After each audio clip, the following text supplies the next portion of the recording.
Y'all, what is up? What is up? Your girl G here. Welcome back to my channel. Appreciate you for tuning in. So, first of all, y'all, the airwaves of Twitter are going ham on Miss Robin. I really wanted to do a live to talk about everything that's going on. Real Housewives of Potomac and Juan and Robin Dixon. Like, it is a mess right now. So I hopefully will try to do a live on that real soon, and we guys, we could talk about it. I definitely want to see what y'all's opinions are on everything, whether she should get fired, demoted, her and Giselle, triple neck should get fired, all that. So yeah, y'all drop down in the comments and let me know if y'all would definitely want to do a live on that. And then y'all just, stay open and look out for a notification to see if, I put one up. But yeah, right now though, we are going to talk about Love and Marriage DC. Y'all, Love and Marriage DC, I am messing with this season because you know what?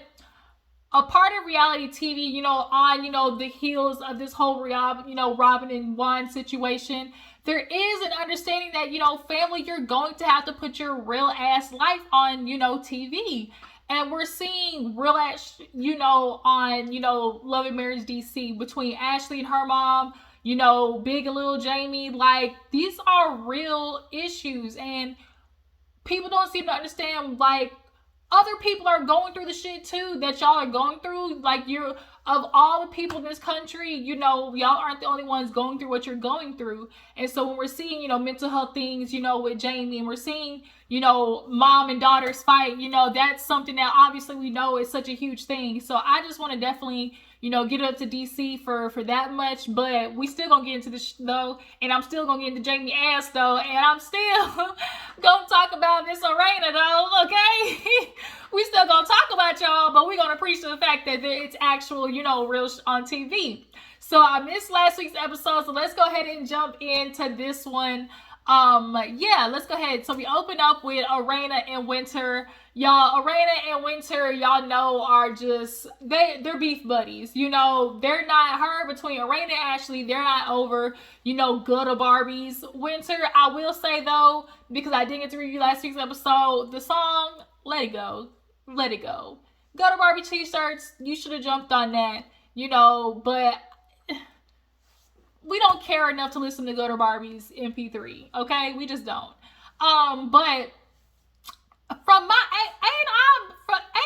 I'm not mistaken, didn't Erana and Ashley tell Winter if she ever got anything to let them know? Like, talking about them, like, didn't they, like, make a deal to, like, tell Winter, like, to tell them? Am I tripping? Or am I tripping? Y'all drop down in the comments. I could have sworn that's what happened. But Miss Winter, she's bringing information to Erana. Erana, per usual, is yelling over her, so she doesn't really have to have the real conversation at hand about this information, that's in, Winter's DMs. That's kind of a thing I noticed in the Tyler household. When they don't necessarily want to get into the crux and the meat and potatoes of a conversation, they just yell over you and keep talking over you. So we don't really have to sit down and have a real ass conversation. Let's just yell and fight instead of conversate. And that's one thing I learned, just through growing up. There's a difference between, sometimes people don't know how to really sit down and have a conversation. They only know how to argue. And it seemed like the Tylers only know how to argue sometimes. But Erana, she arguing with Winter, and it's like, girl, are you listening to really what she's saying? Winter didn't say none of this. She didn't tell nobody. She didn't reply. She came to you with it. So I'm just kind of looking for, where the shit went left. Now, is Winter being kind of, a little underhanded by bringing it up on TV? Yeah, but that's what you're supposed to do if we're going to talk about what our issues are. Like, okay, here it is.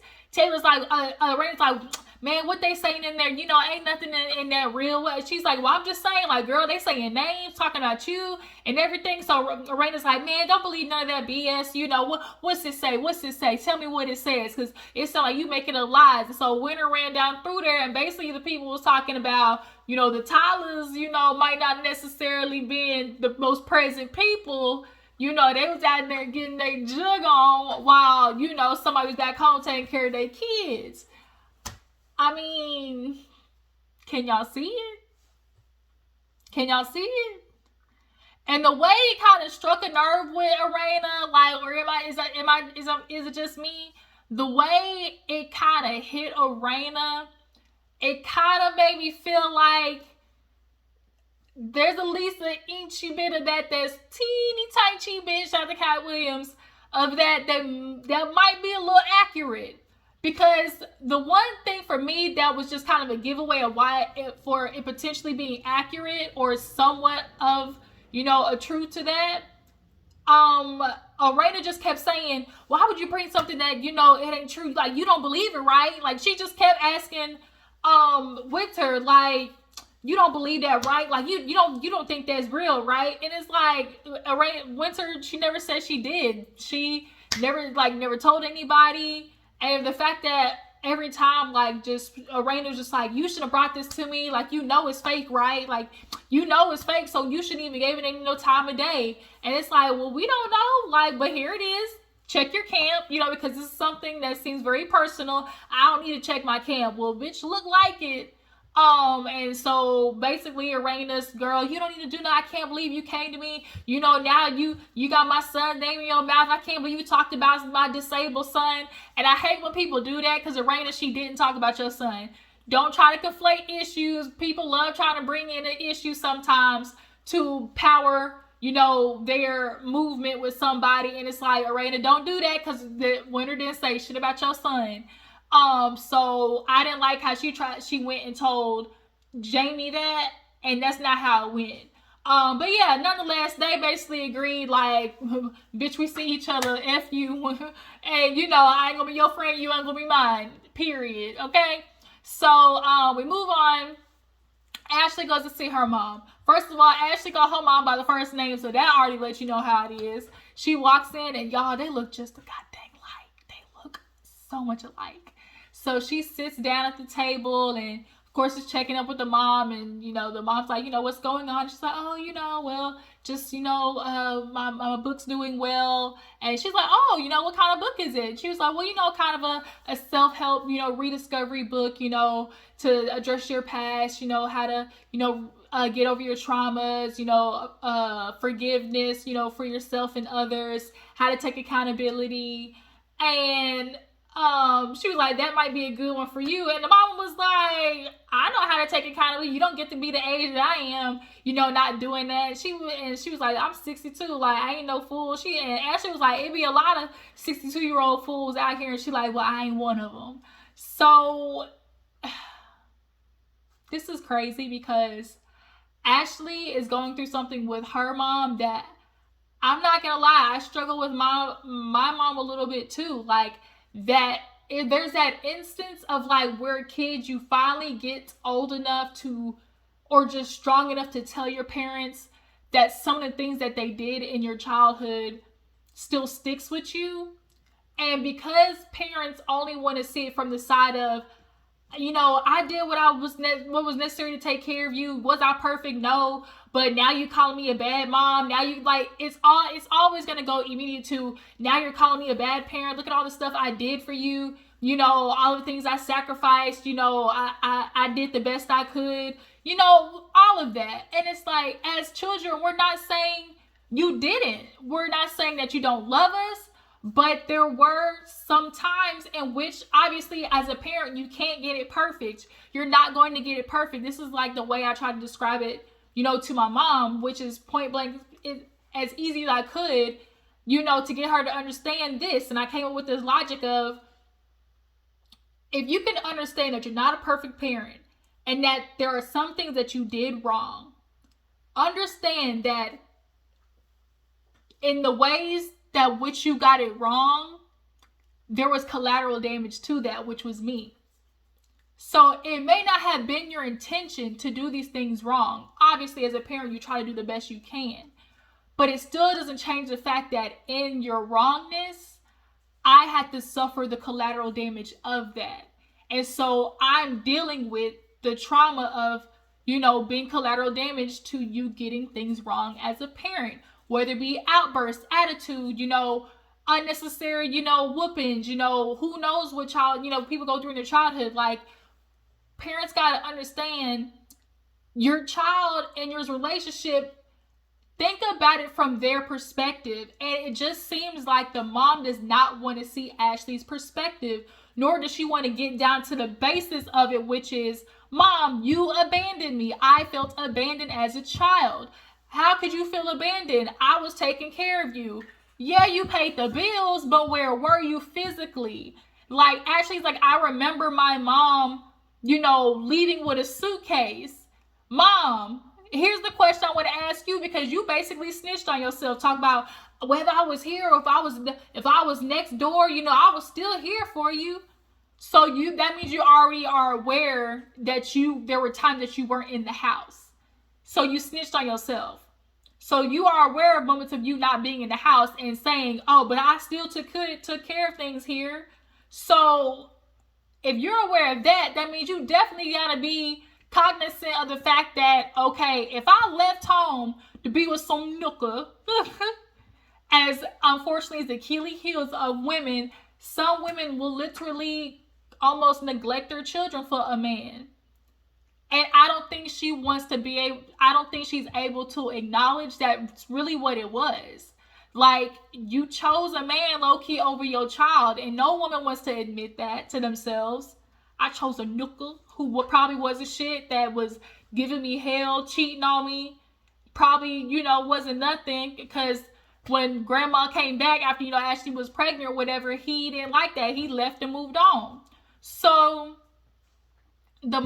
Ashley's mom, she does what most parents do.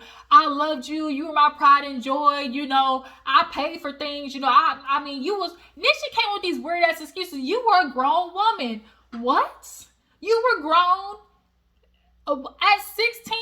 Boy, if there was anything my parents was reminding me is how ungrown I was at 16. So we've always hear more from parents saying you not grown at 16 versus parents who say you are grown. But I think she was like, Ashley was, it clearly seemed that the mom felt like, probably because she was mature, probably more filled out for her age, probably, she obviously figured out that Ashley was out here fucking, at a young age, obviously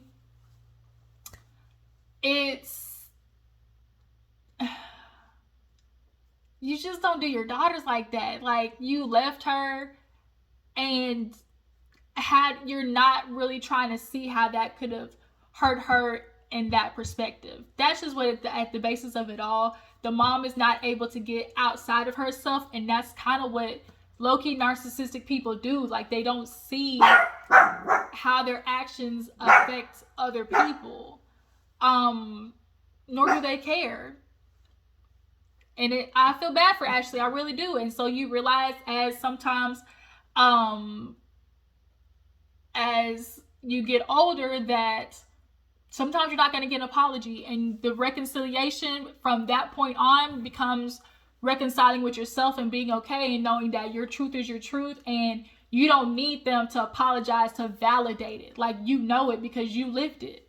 And basically at this point, the mom was like crying, and I paid for your broadcasting, and it's like, yeah, you did those things, but like a lot of parents, it's just not financial. Men especially, it's not just financial. There is a mental, spiritual, emotional parenting and guidance that parents are still supposed to offer their kids, and you didn't do that. You didn't go in the kitchen and teach Ashley how to cook, or talk to Ashley probably about like her first, cycle, or, talking to boys and being, confident as a young woman, not to sit in crowds, like all of these things, as she said, like, you're supposed to be there for your daughter when she goes to 12th grade, like, talk to her about her senior year, or what she wants to do, like, for the future and everything, like, just all of those things. Like, parents, like, y'all miss that, bro. Y'all really do. Y'all miss it on those levels a lot of times. And that's what we clearly see with Jamie and Lil Jamie. So let's move on. What happened after that? I'm trying to think. Alicia comes over, she's meeting with Ashley, and Ashley basically tells her about how the conversation went with her mom.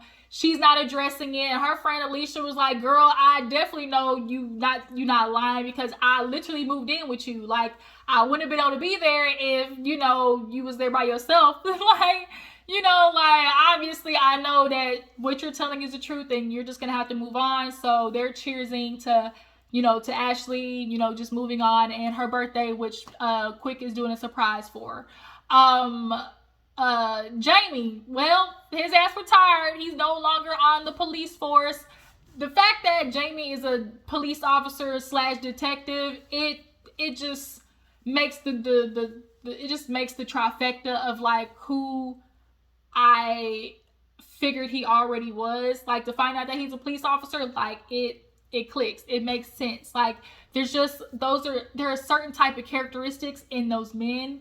But now he at home bothering Erana because now he off of work. He up there, they basically talk about the conversation. Erana lets her know that she not messing with Winter no more. She brought up the receipts, and Jamie's like, why you even talk to her in the first place? She was like, well, you know, it's about the kids, you know, I don't really mess with that, you know, you know, I just had to talk to her to see what she was gonna say. And then she had the nerve to talk about Jason, and of course that made Jamie's ears perk up. You know, how you gonna talk about a son who has a disability? That's not what she did. Like, I hate when people do that. Like, don't try to fix how I deliver my message, you know, like, don't do that, because now Jamie's getting all pumped up, feeling like Winter came for, you know, their family, in which she really didn't. Like, she was letting you know the people who was coming for the family. But they got mama downstairs yelling, get your ass down here while the food is hot. My mom is the same way. Like, she wants you to enjoy the food while it's hot, so she will literally be like, get out here, like, get your food. Y'all see Jamie ass holding on to them staircases. Jamie said, you will not catch me bust my ass again. You will not today. Okay, boy, he was hanging on to that rail. He turned into Ray from Real Housewives of Potomac real fast. So they're downstairs and basically just talking about how now that you off work, Jamie, you can help around the house a little bit, because y'all know men is lazy when it comes to helping around the house. Like, let's be real. Are you washing dishes? Are you going to help cook once in a while? You know, you going to do some laundry? You know, Ray's like, I've been doing laundry for 20 years. He ain't had to touch nothing. And that really bothers me, because, man, y'all really don't understand how that's so unattractive to women. And y'all get upset that y'all ain't getting none. But I ain't raised no boy. Like, you're not supposed to be my son. I'm not supposed to be taking care of you, like, to the extent of which I'm folding your laundry, you know, washing dishes after you. Like, if I'm constantly doing those things, I gotta clean the bathroom. Like, and you not doing none of that ever, and you ain't doing your, like, due diligence of just being a efficient adult. Like, it's not attractive to women. It's not. But Jamie ass ain't finna touch nothing. He been this way, and this man is a creature of habit. He can really sit there and create a whole bunch of mess, and Erana gonna clean up behind his ass. You see, Erana was talking about everything. He was trying to end that conversation. Oh, eat the pancakes. Oh, you know, this food is so good. Erana going off, man. You know, all the time. He just used to give him away at work, and then he wouldn't clean up nothing. You know, I used to let it slide before because he was going to work and everything. And Jamie was trying to end that conversation fast. Okay, eat these pancakes. They so good.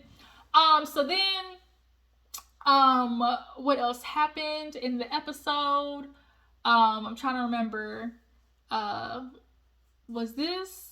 Oh, Joy and Clifton. Y'all, Joy and Clifton basically, he's doing like a beard oil line or whatever, and he's talking to her about, you know, getting married. Joy's kind of feeling like, well, damn, do I want to get married? Because everything we've done thus far has been for TV. Like, we've done engagements, we met on TV. Like, I never really was the Cinderella type girl, but Clifton is like, but girl, like, let's do it. I want to see you walk down the aisle in a white dress. Let's get married.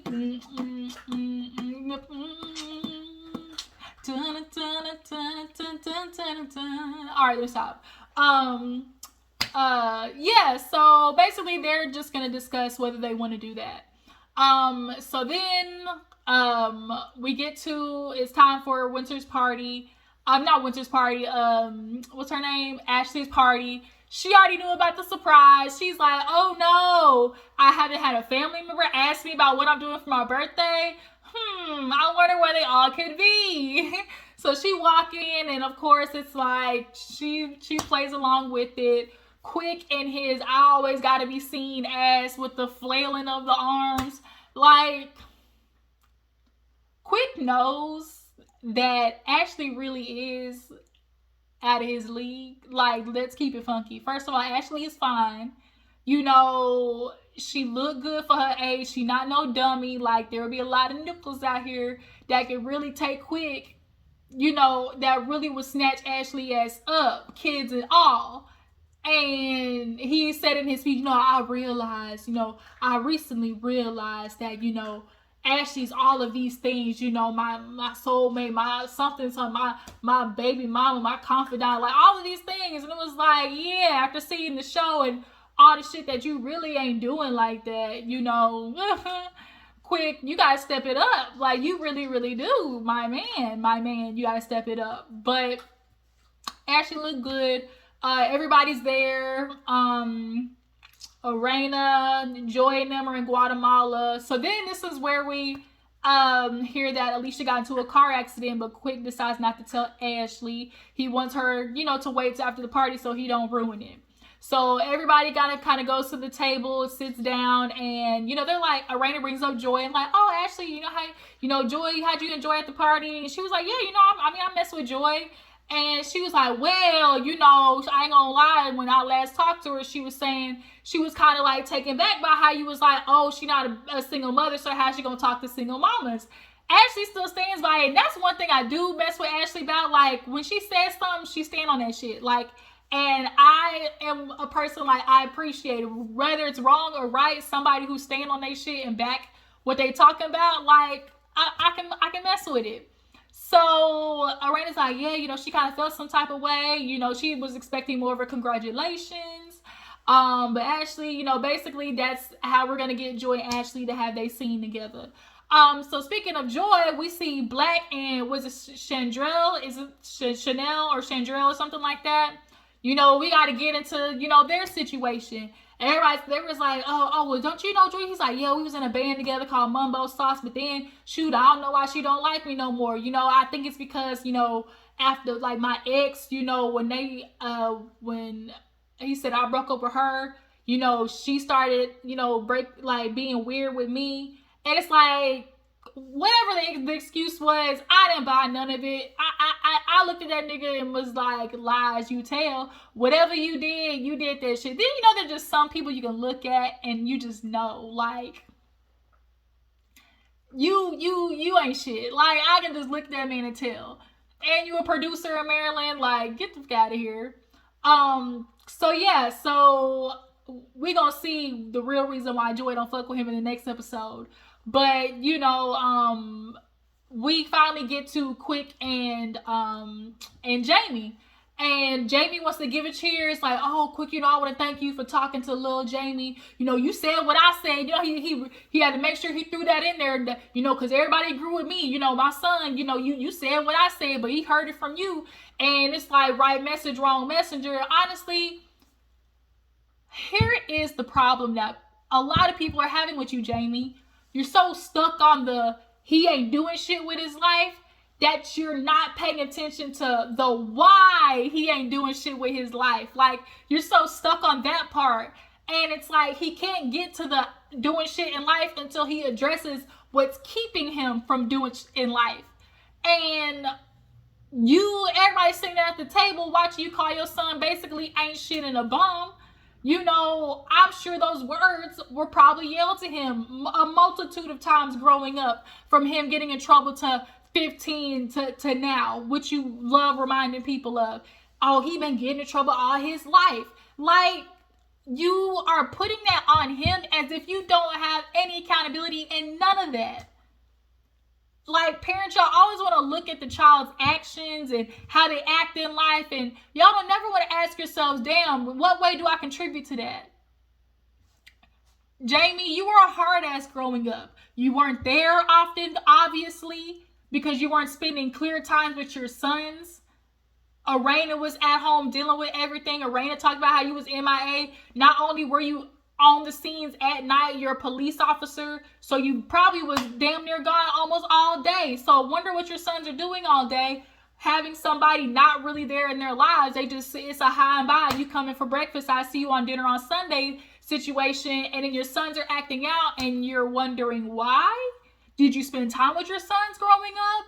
Did you teach them things? And honestly, Jamie, your anger is more or less not with Lil Jamie, but really yourself. Because at the end of the day, you look at a situation of, oh, like, quick, you know, we grew up in, you know, these kids in the 90s, they so spoiled, and because we gave them the things that we didn't have. Like, y'all grew up from the life of hard knocks, and, you know, y'all worked hard, and now they spoiled and everything. These kids from the 90s, like, you just want to sum it up as, like, Jamie just wants it to be, he's a bum, he's spoiled, he's entitled, that's why he ain't doing shit with his life. And it's like, no, there's a whole bunch of contributing factors, and you're motherfucking one of them, Jamie. You gotta throw yourself in that bucket too of why your son ain't doing shit with his life. Now, also too, Jamie, you gotta learn that two truths can exist at the same time. Your son absolutely can be entitled, spoiled, a brat, but also at the same time, he could be hurt,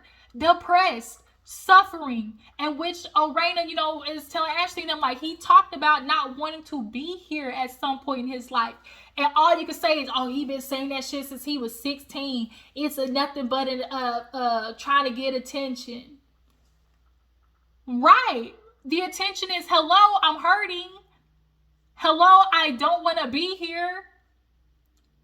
And we see her talk about mental health in the Black community. And then you got niggas like Jamie who feel like, you ain't gonna tell me nothing about my son. Y'all just met him last year. I know him. Well, obviously the fuck not.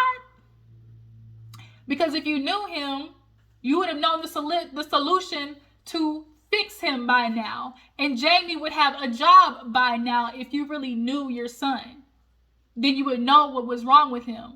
And you would know how to fix it. But you don't.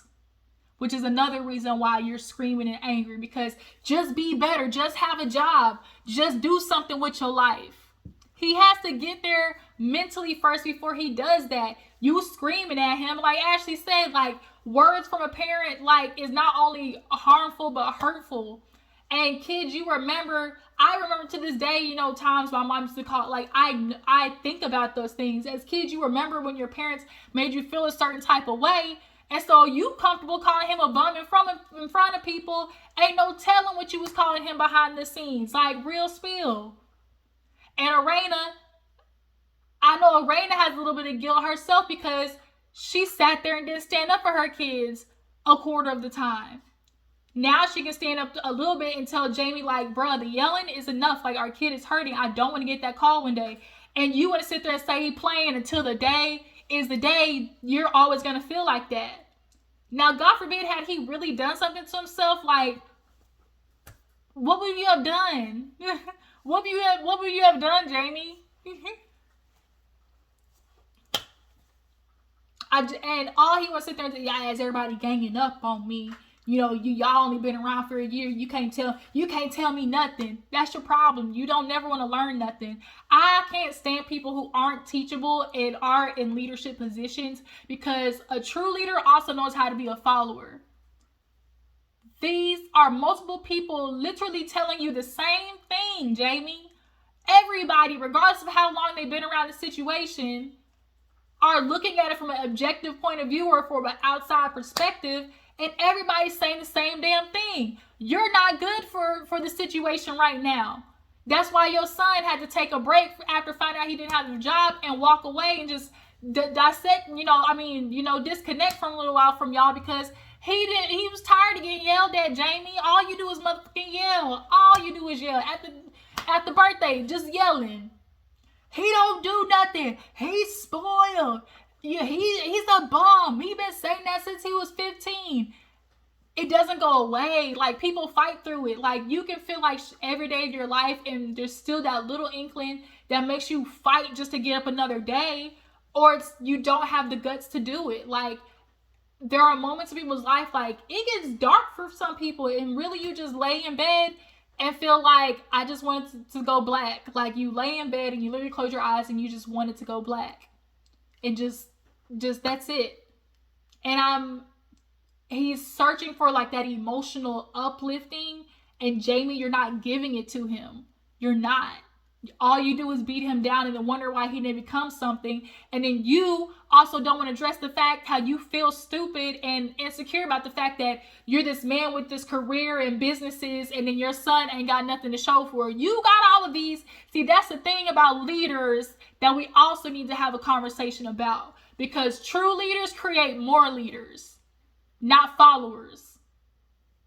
You're all of this big bad Jamie. You a police officer, got businesses, DJ, all this stuff around town, but yet you couldn't create a self-sufficient son, and you want to be mad at him about it and put it all on him about why he's not self-sufficient and do all these things for himself. But who did he have teaching him to be all of those things? Because you wasn't around, which is why he was acting out. That's what you really mad at, because now you on TV and feel like, oh, I should be showing, having something to show for with my kids, and my son is embarrassing me. And your son feels that for himself, and he feels like he let you down, and all of those things. Take your ass to therapy.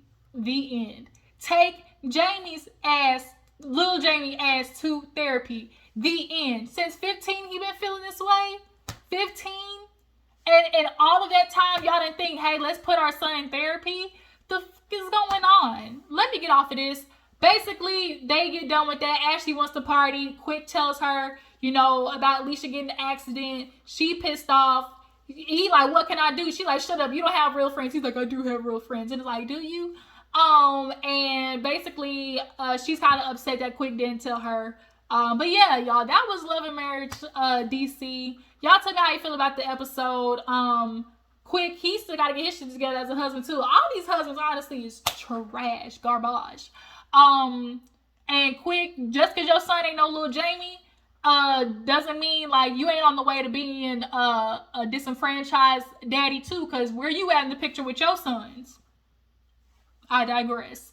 Y'all follow my Instagram and Twitter, and I will catch you next time. Bye.